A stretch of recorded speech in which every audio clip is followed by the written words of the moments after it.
తటస్థులు దీని గురించి చర్చ జరపట్లేదు.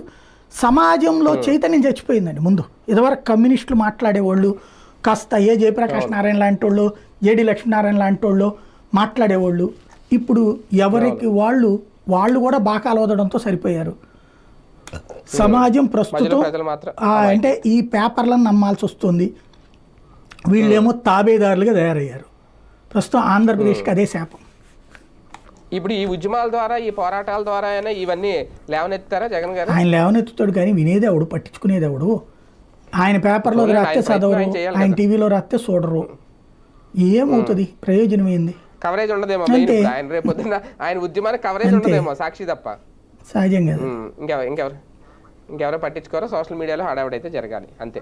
సార్, ఫైనల్గా మహారాష్ట్ర రాజకీయం ద్వారా భారతీయ జనతా పార్టీ రాజకీయ వ్యూహం కనిపించిందా, లేదంటే ఎక్కడ తగ్గాలో అక్కడ తగ్గాల్సిన పరిస్థితి షిండే ముందుకు వచ్చింది కాబట్టి ఆయన తగ్గారా? బేసిక్గా షిండే అనేటటువంటి వ్యక్తికి తన స్థాయి ఏంటో తనకి తెలిస్తే ఈ గొడవంతా ఉండేది కాదు. వాస్తవంగా ఎందుకు మహారాష్ట్రలో షిండేకి ఇచ్చింది?